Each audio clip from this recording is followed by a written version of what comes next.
Chapter 8.3 is building on what we learned in lesson 1 and 2. So we're going to be adding mixed numbers with and without regrouping. So think of regrouping like when you're subtracting and you have to regroup and borrow. That's going to be what you're going to do today. Okay? So you're going to be able to add two mixed numbers with and without regrouping.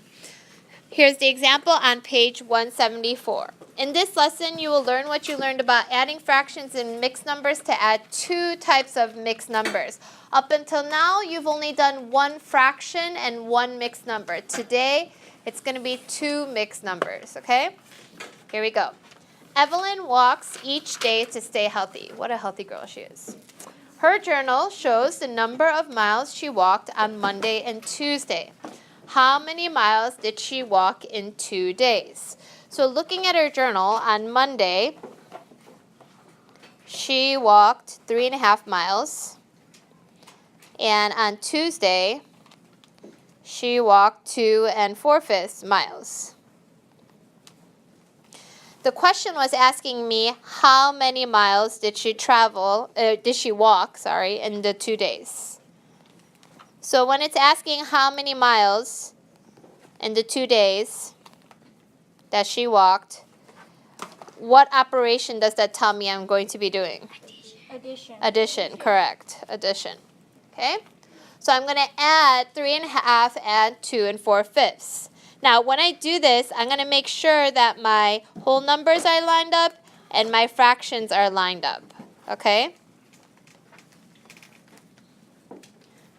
All right. So I'm going to add my fractions first. Just like I said in yesterday's lesson, why is it important that I add my fractions first? Ashika? So you won't get mixed up with the whole number and the fraction? Yes, to keep those separate. Why else do I need to add my fractions first? Yes, Gotham. In case if the fractions add up to more than a whole. Yep, exactly. Then I would have to add it on to the whole numbers that I currently have. Very good. Okay, so I look at my fractions, 1/2 and 4/5. When I look at these fractions, are they the same denominator? No. No, since they are not the same denominator, what do I need to do? You have to multiply the denominator. Are they multiples of one another? No. So what do I have to do to the two denominators? You multiply them so you can find it, so you can make them both have the same denominator. And what would that be? So 10. 2 into 10 is Very 2 good. into 5 is 10. 10. Very good. Okay, so times 5 times 5. Give me 5/10 times 2 times 2, 8/10. So I have 5/10 plus 8/10. Add that together and I get everyone? 10ths. Very good. Just like Gotham said, what if I add it up and it ends up being more than a whole? It is more than a whole because my denominator 10, which is my whole, and 13 is greater than 10. So I'm going to add up my whole numbers, which is 3 plus 2, and that's 5. So now what am I going to do to the 13/10? Yes. You're going to try to make that into a mixed number. Exactly. You're going to change the 13/10 into a mixed number. So what is 13/10 as a mixed number? Remember yesterday you can either divide or you can subtract. Julia? Awesome. 1 3/10, which is added to my 5 that I already have. Do not forget about that 5. So when I add all those up together, 5 plus 1 3/10 equals 6 3/10. Am I done? Is it enough just to have the number?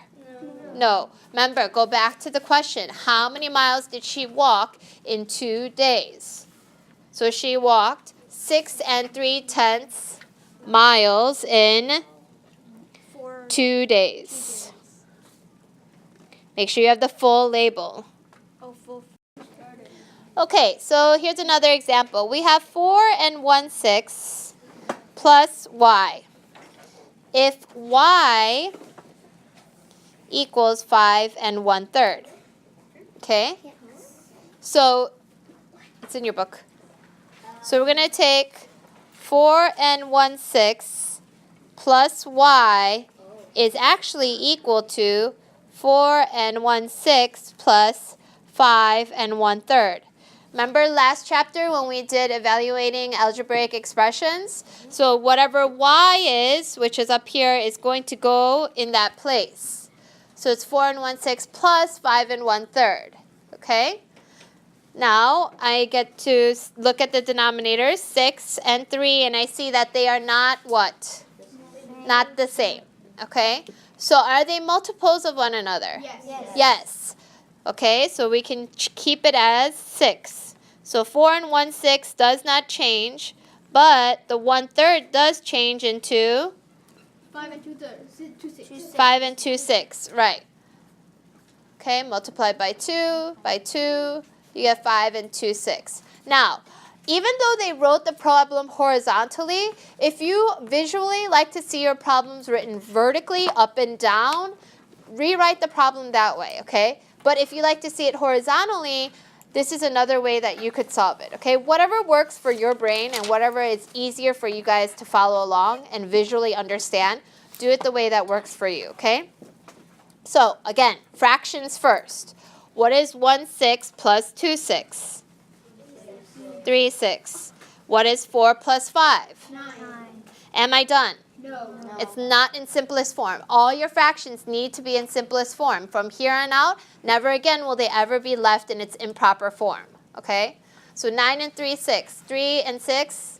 Half. Half. Very good. 9 and a half. And box your answer.